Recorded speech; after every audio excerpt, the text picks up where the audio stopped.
Hi, Moses. Hi, Steve. Mr. Kaufman, we finally get to meet each other here on Yeah, Skype. This is abs- wonderful. absolutely. I've enjoyed your videos, and it's great to have a chance to chat with you directly and maybe ask you some questions, or you can ask me questions. But I should say, I think, as I've said in some of the comments, I think you got a great style, which I think, because it's relaxed, and I think a lot of people get uptight about language learning, and you have a very Mhm. relaxed approach, and yet you've obviously, you apply yourself with a lot of hard work and diligence, because otherwise you wouldn't have learned all those Yeah, languages.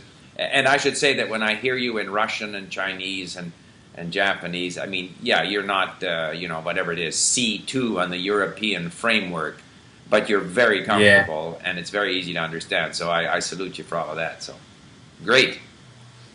Yeah. Thank you, Steve. Yeah.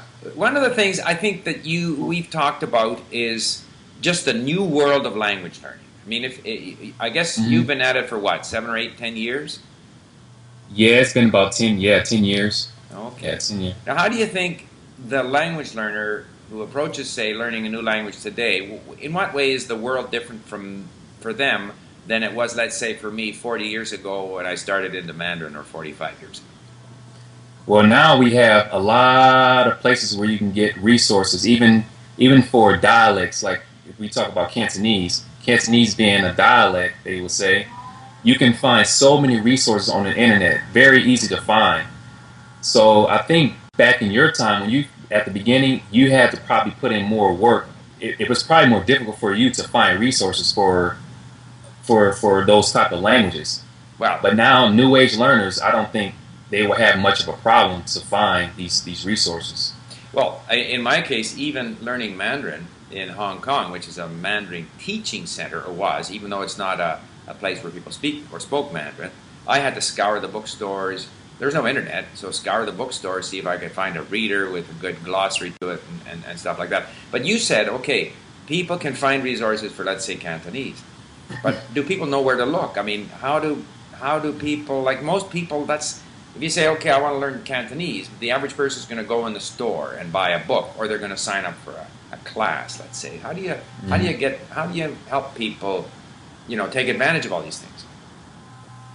Well, as you know, as a lot of people know, we have these language forums, and if you go to a language forum and make a post like, I'm interested in learning Cantonese, is there anyone here that knows of any good resources? And a lot of times you get a lot of people reply and say, okay, you can go here, you'll find resources here, resources there.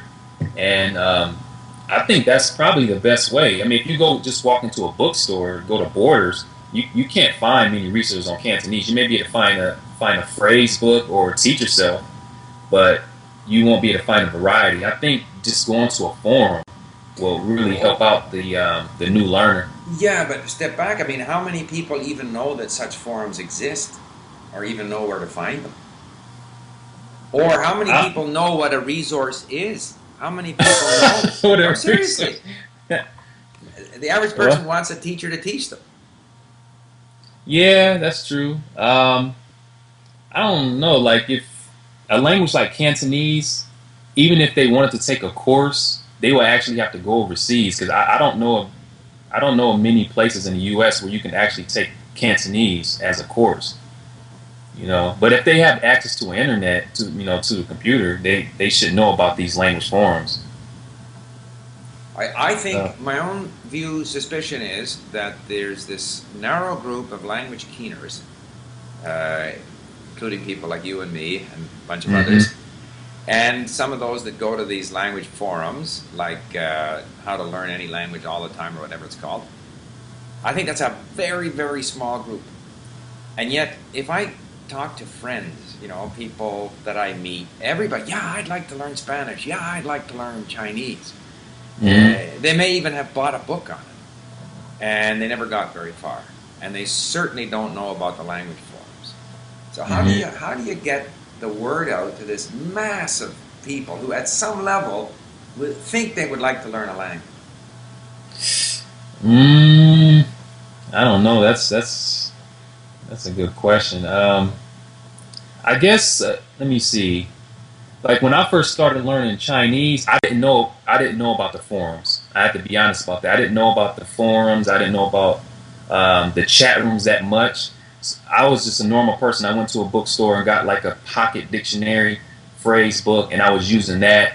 And like I said before, was using learning the phrases from there and using on native speakers. But I think as time went by, I started using the computer and started searching for native speakers, trying out the chat rooms.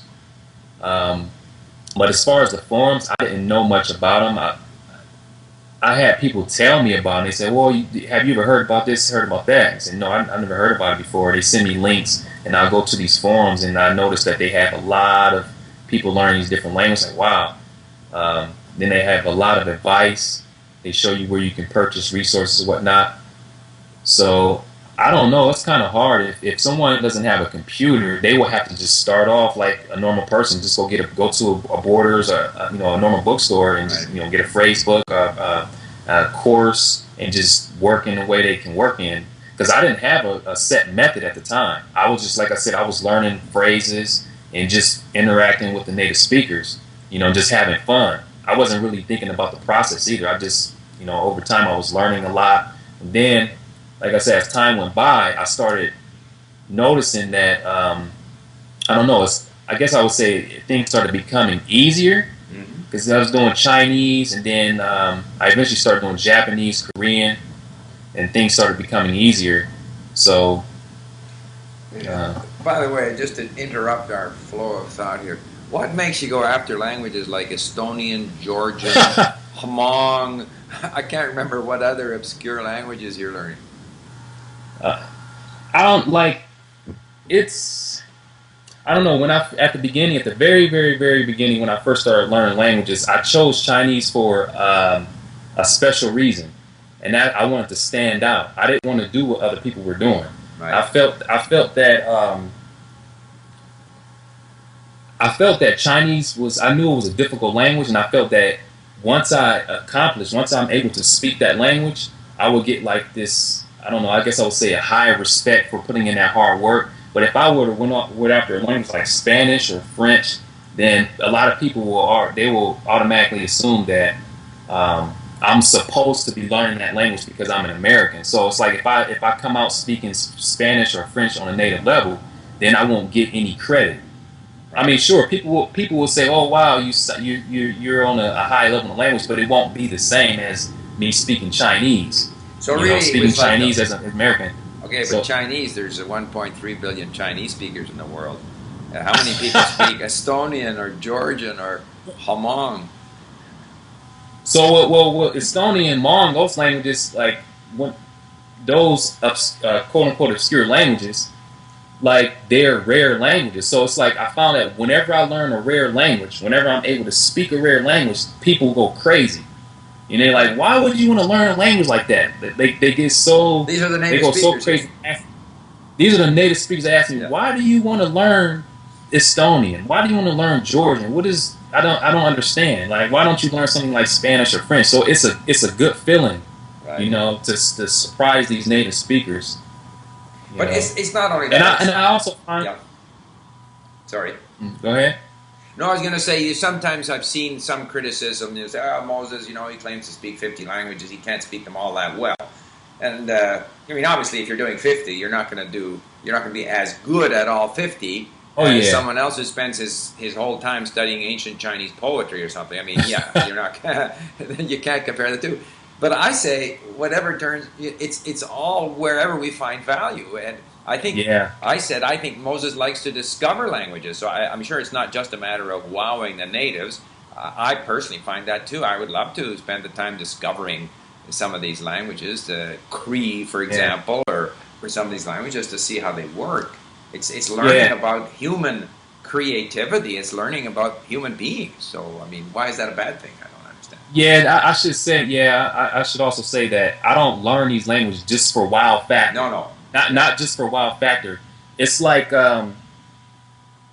just like you said, like this discovering and learning about the way, because everyone thinks differently. They have different mentalities over in China, over in Taiwan, over in the Stone. They think differently. Right. The culture is different, and I like learning about the different cultures at the same time. Right. Right. So it's not all about the wow factor. Yeah. Uh, But that's certainly one of the motivations. I feel the oh, same way. it's definitely one of the motivations. When someone, that first time you have a conversation with a native speaker, it makes you want to learn more. I remember back in the day, my best friend, he literally used to come over to my house every day, early in the morning. I would say 7, 8 o'clock, just to go out and practice Chinese. We will practice Chinese we'll be Chinese, Japanese, and Korean. We'll do that for the whole day, and it was so addictive. He said, "Let's do it again tomorrow. Come over to my house again." We go back out to the mall. We go to a Chinese restaurant, Japanese restaurant, and just practice doing that every day, and it's so addicting. Because these people, you're actually able to have conversations with them, and you go back home and say, "Oh, I have to learn more. I have to learn more. I have to learn more. I want to go back and use the new stuff." We used to do that every day. Yeah. So, I mean, it's certainly true, and I've been focusing on Russian recently, and I've neglected my Korean. But if I meet a Korean person and then say a few things in Korean and they encourage me, well, that motivates me. Then I go and say, I got to push back on the Russian a little bit and find some time for Korean. I mean, obviously that's motivating. There's no denying it. Very, very motivating. I'll tell you this. One time, this is a very motivating situation here. I went to a Korean restaurant with a friend of mine, and I was having some basic conversation with the lady at the cash register, and it was so funny because it was her and there was another waitress, and when I was having this conversation with them, these cooks came from the back, and an older woman. I didn't even know where they came from. I didn't see them sitting out in the dining room. They just came from nowhere. It was an older woman and it was a couple cooks. They came back from the kitchen just to see me speak Korean, and they were speaking back to me. It was crazy, And it was an older woman. She was, I don't know, it was just a crazy experience, and that is very motivating. That makes me want to learn more. Absolutely. More of the language. Yeah. So then what advice would you give people? Because, in fact, I'm going to do this. We're going to have a contest at LingQ. We're going to ask people to write 2 articles, or one or both if they want, short articles. People who have studied one or more, foreign language, what was rewarding about it? So the one question is, what did you get out of learning a language? And I think we'll hear from a lot of people who derive tremendous personal, reward from learning another language. But then the second question is, to the vast majority of people who had language at school and then never continued and never really learned to any kind of level, why did you discontinue? What was it that made you stop learning a language after you left school? So you got this contradiction. On the one hand, the obvious reward for those people who continue to the point where they can speak another language, and the vast majority of people who stop and who never get anywhere. So there is this contradiction here. How do we get the vast majority of people to be successful language learners? What advice, like if people come to you in your program, what do you tell them? How do you turn that around? To become successful language learners, well, I wouldn't recommend them to study at a university because you're limited. I think anybody can learn a language independently. They may not have a way. They should just start off. They should just start from somewhere. Just continue with that, whatever language they're learning, and just not give up on it. And what else? They should just, continue, start on that language, and if they want to learn Spanish, just continue to learn it independently. They don't know what to do. I mean, many people are easily discouraged. I mean, one thing that is true is that learning a language is a fair amount of work. Now, you may enjoy doing it, and it's obviously better if you do, because you do have to spend a lot of time at it. So I guess some people are just not prepared to put in the time, but I mean, there must be, and obviously, if you can find motivation, whatever. I don't know. How do you get people to? One of the things I think I hear you saying is people should have the confidence that they will eventually get there. And I think a lot of people don't have that confidence. They've never done it before, so they can't really visualize themselves speaking another language. I always say that. Once I learned my second language, then hey, look at me, I can speak quite fluently in another language. From that point on, I knew I could do it for the third or the fourth or the fifth. But it's that first language. How do you get them? Yeah, Well, just looking at my, what I did at first, because like I said, I didn't know when I first started learning Chinese. I didn't know what to do. I didn't know that okay, I'm going to do this first and do that. I just got out there, went got the resources, just got out there and just learned in the way that I could learn, and which was learning phrases, and just getting out there using it with native speakers, and that right there was just using that with the native speakers, and they were praising me. It just made it more motivating. So it kind of, as I was getting praised like that, I wanted to go back and learn more. So it was that fun. I was learning more, and over time it just built up, and I was able to speak the language. So I think what people should do, they shouldn't just, if they should just start the language and not think about it too much. Just get out there and I think that's good just advice. try, just go at a pace that they, their own pace, and eventually they'll come out. They'll come up with their own way of learning a language. Just get out there and do it. That's all I can say. Do you find that your approach to language learning has evolved over the 10 years? Oh yeah, oh yeah, oh yeah, most definitely. And like I said, I just got out there and I had got the Chinese resources and just got out there and used it with the native, used those phrases with native speakers. Over time, I just my learning habits just changed. I mean, what would you things say are started some of the changing. changes? How do you, if you're taking if you were to go at, I don't know, Arabic today, I mean, how would you do that differently from the way you approached Chinese 10 years ago? Or maybe you already speak Arabic, I don't know.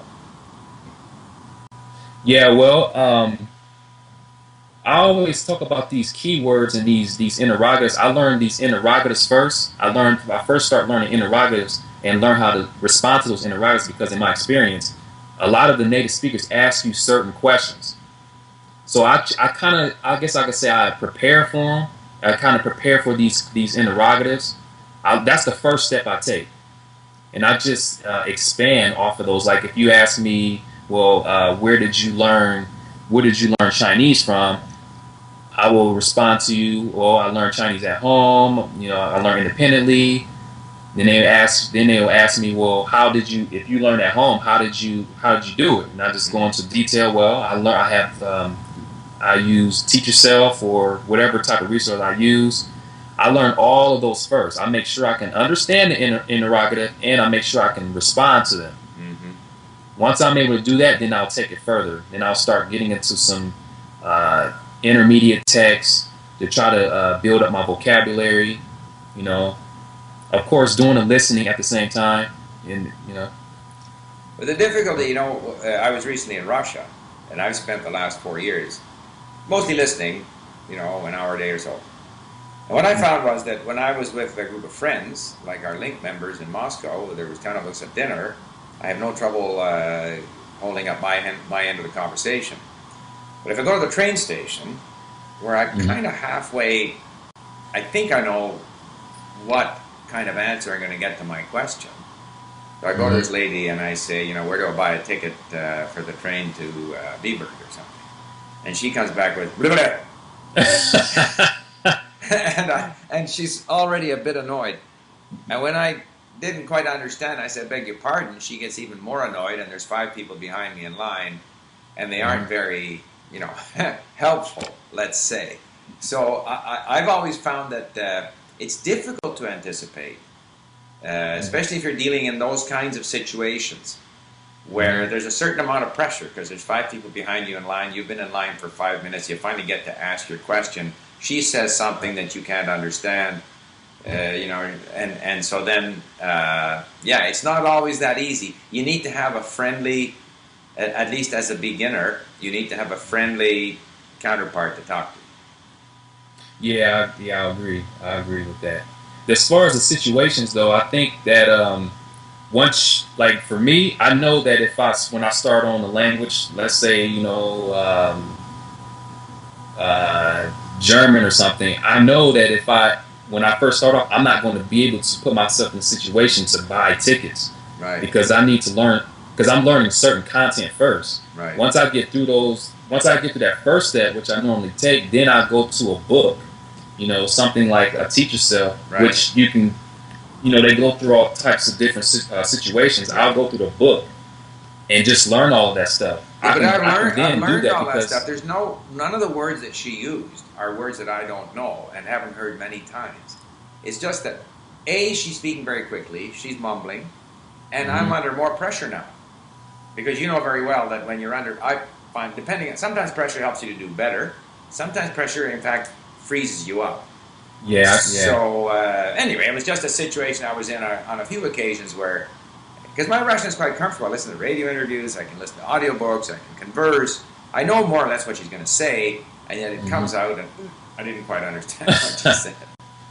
Anyway, but no, in principle, I think that's really good advice to try to anticipate how the conversation is going to be structured, even practice it in your own mind, so that you can cover off those bases. Yeah.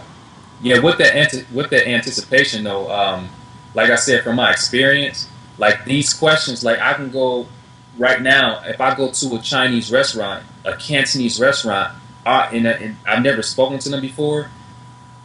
I already know what they're going to ask me. Like when we start the conversation, I already know what they're going to ask me because I learned certain things first. Right.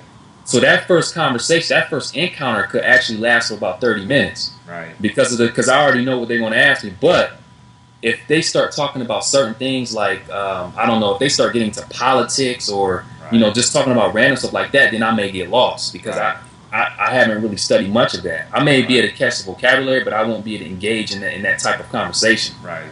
But a basic conversation, like, people asking me, well, why are you doing this? Or what do you plan to do in the future? If you go here, how do you feel about that? That basic stuff there, I will be able to speak. Right. But, it's interesting, too, about language. Like, everyone has their own goals, too. And some people want to be social in the language. I mean, in my own case, I like to listen to political discussion. The interesting thing is, too, that you can be quite advanced in the language, and you can either not know or forget or not understand some of the simplest things. Like, I always find that building up a language is it's kind of like, it's never a very solid base. I mean, it is a base, but it's kind of a gradual and somewhat amorphous base, and there will always be things. If people want to catch you out on the language, that you made a simple mistake, you don't know the word for pencil, you don't know the word, you know what I mean? There's all kinds of simple things that you might have learned and forgotten. So it's very much like swimming in this whole sea of words and phrases, and some stick for a while, and then you lose them. And so that's why I always say that the whole process, you got to find the whole process enjoyable. And you can never kind of sort of say, okay, I'm gonna have a competition with Moses to see who knows the most words or who does this better or that better. That's kind of silly. And often you do get this situation where people feel like they're competing with each other. Yeah. And you're not. You're always going to have, your shirt's always going to be hanging out of your pants because there's always going to be stuff. I like that. You're straight out your pants. Yeah, I mean, it's true. It's you got to be prepared for that. That there's dirt on your shirt and your shirt tail's hanging out and your shoelaces undone, and that's the way you're going to be in a foreign language. But as long as you're getting there, then you're doing a job. So. Yeah, I think that makes this whole thing. I don't know, this competition thing. I didn't start becoming aware of it until like I think last year sometime. I started realizing that there are actually people in the community. They are actually making this a competition. Right. And I don't think this is good. I don't think. I think once you make something a competition, it's stressful. Yep. And you won't be, if you're stressful, you're not going to be able to learn the language swiftly. No. You say, okay, I have to be better than him. I have to try to do this and do that. I mean, that's stressful. Why would you want to do something like that?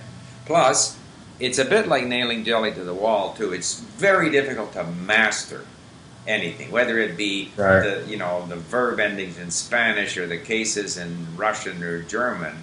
You're always going to make mistakes.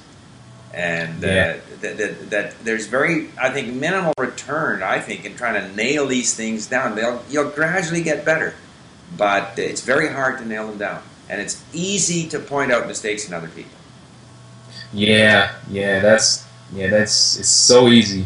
So easy. It's like, oh, I'm perfect. You're not supposed to make that mistake. Yeah.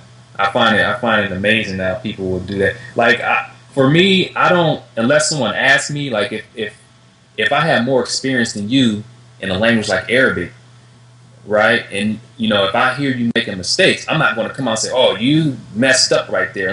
unless you ask me, Absolutely. Yeah. unless you ask me to correct you, I Right. won't correct you. That's just not in me. Like Yeah. although I tell people in my videos, I tell the native speakers, look, if I mess up here, let me know, because this is the point. This is why I make these videos. I'm Right. trying to get feedback from the native speakers. But for me, I won't correct someone else unless they ask me. I'm just not that type of person, because some people get offended.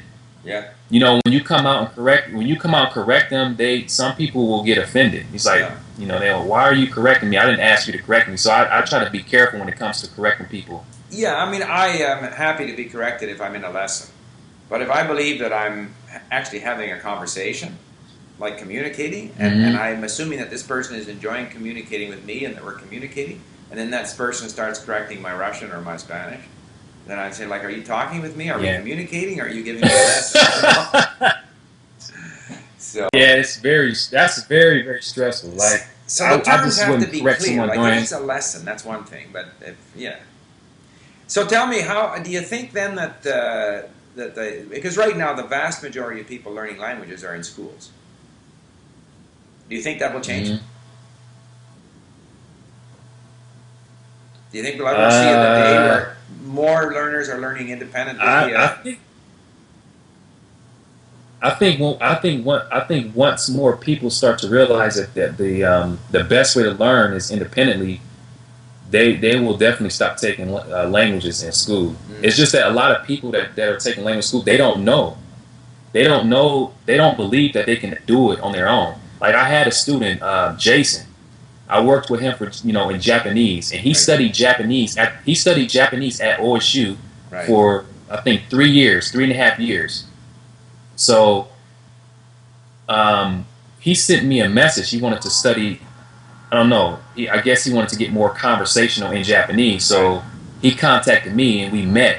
We met up at a place, and we try. I was hoping that, because he told me he told me he studied for 3 years. So I'm like, okay, he studied Japanese for 3 years. So this guy must be conversational. He must at least be able to converse in Japanese. So when we met up at a restaurant, I tried to engage in a conversation with him, and he could barely have a conversation. Yeah. Now, I wasn't disappointed, because I already knew. I knew that there are some limitations. When you're taking the language at university. Right. So he was trying to have a conversation with me, and it was pretty bad. Right. So once we started with each other, this was like after the first week. I showed him these different things he needs to do, and he was just amazed, because it was a different approach. He said, "Wow," he's like, "this is very, very useful. Right. Why don't they teach us this in school?" This is exactly what he said. He said, "Why don't they teach us how to learn language like this in school?" Right. So I mean, it wasn't like a genius thing. It was that I knew, because with my experience, I know what to do now when it comes to learning languages. But he didn't know, because he's been taking them at the university. But now that he knows, I think that he's more leaning towards the independent approach. Right. I don't think he will be taking more languages at the university. Mm-hmm. What about maybe a final question here? We don't want to be going too long. What if you went back to your own elementary school and they said to you, "Okay, Moses, you can take over our language instruction here. What would you do? Let's go. Getting with younger kids here. What would you do to help the younger kids to develop an interest in language learning?" I don't. Well, kids. I don't know. I would definitely make the process fun. It has to be fun. Right. I will find ways to make the process fun, to get the kids, motivated to learn the languages. I won't do this grammatical approach. That will be gone. That will be totally eliminated. No grammar. I will take that out. Now, I always say this. In my videos, that I love grammar. I don't have anything against grammar, but as a beginner learning a language, that is the worst approach. Unless you're a linguist, because I think a lot of linguists or people that study linguistics, they like to study grammar at the beginning. That's just because they're just want to know the linguistics of the language. But if I'm trying to learn a language, I want to be able to converse. I'm not learning grammar. So if I'm in a school trying to teach someone else a foreign language, I'm taking the the grammatical approach out. We're going to take a more natural way. Yeah. And in the way that I explained to you before, learning certain things first, interrogatives, all that good stuff, and then move on later on to some intermediate text, advanced text, and then after they're able to start speaking the language pretty well, then if they want to learn grammar, then we can start jumping into grammar. Yeah. Well, I certainly agree with you there. Like Russian has very difficult grammar, and it's only now that certain rules and certain patterns are becoming obvious to me. And that's not because I didn't try to read the rules at the beginning. I did. They just, even when I thought I understood them, I didn't. And they didn't make sense. And I didn't even notice what they were talking about in the language. Like some of the things are quite obtuse. So yeah, I think grammar it's something you visit from time to time, and the broader your base in the language, the more you can actually deal with grammar. I must say, where we differ somewhat, but I think this is a matter of personal preference, is that I tend to prefer to kind of be on my own, listening and reading, building up my vocabulary. I'm less concerned about being able to engage people in the initial period, but I know that for a lot of people, the first thing they want to do is speak. So if you give them some structure, some tools, some ability to actually engage people in conversation, this is very motivating for them. Oh yeah. That's what I will be trying to do. I will be trying to get the students to, start conversation early. Right.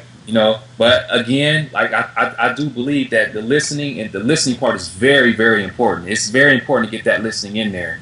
Yeah. But at the same time, I have to get out there because it's very when you're speaking to someone and they can understand you, when you're uttering something, if I'm saying something to you, you say, "Wow, this guy, he's actually speaking to me." You get this. It's like, wow, I want to go back and learn more. And you keep doing that. You do that for a certain period of time. You're speaking a language pretty well. So I think just if you can get the students to start speaking right away, like just engage in simple conversation, I think they will be very, very motivated. They want to continue learning the language because it's fun. It's fun when you're able to do that. Okay, well, you know what, Moses, I think we should probably stop the recording here because one of the difficulties of course, we could probably talk for another 5 hours. 10 hours. Is watching these videos. Not everybody is going to sit and listen for 40, 50 minutes. So I think this has been great. I'm going to shut down the recording. We can have a bit of a chat after that. But I'll shut this down, and I think we can say thank you for everyone who listened through this far in our interview. Okay, bye.